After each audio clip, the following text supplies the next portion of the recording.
নেত্রকোনার হাওরে মাছের অভয়াশ্রমে মাছ ধরার অভিযোগ উঠেছে কিছু প্রভাবশালী ব্যক্তির বিরুদ্ধে। জেলার মদন মোহনগঞ্জ ও খালিয়াজুড়ির হাওরে দেখা যায় এসব চিত্র।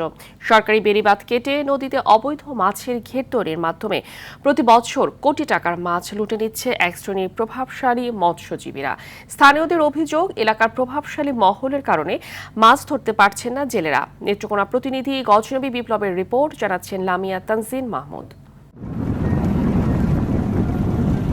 সুনামগঞ্জ থেকে নেত্রকোনার মোহনগঞ্জ খালিয়াজুড়ি হয়ে ভৈরব পর্যন্ত যাতায়াত নদীপথ। বাঁশ, গাছের ডালপালা আর কচুরিপানা দিয়ে তৈরি অবৈধ ঘের স্থাপনের ফলে ট্রলার, কার্গো, বোল গেট সহ অন্যান্য নৌযান চলাচলে বিঘ্ন ঘটছে প্রায়। নেত্রকোনা, খালিয়াজুড়ি ও মদন এলাকার জলাশয়ে রয়েছে অন্তত 3 শতাধিক অবৈধ মাছের ঘের।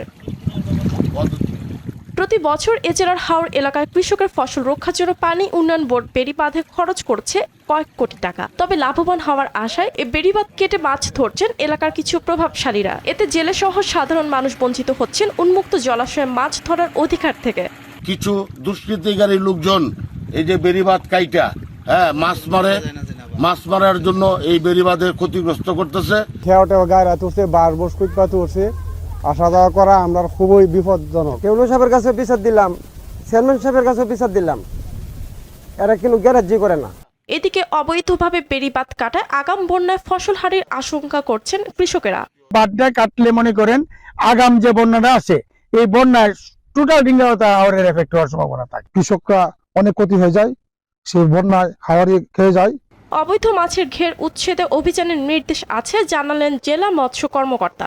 সংশ্লিষ্ট উপজেলা মৎস্য কর্মকর্তাদেরকে নির্দেশনা দেওয়া হয়েছে যেন তারা ওইটাকে মনিটরিং করে, যারা এভাবে মাছ ধরার চেষ্টা করে তাদেরকে যেন আইনের আওতায় আনা হয়। 2025-এর শেষে দাঁড়িয়ে প্রভাবশালীদের ক্ষমতা দেখানোর যৌক্তিকতা ও প্রশাসনের ভূমিকা নিয়ে প্রশ্ন তুলছেন সংশ্লিষ্টরা। লামিয়া তানজিন মাহমুদ, RTV।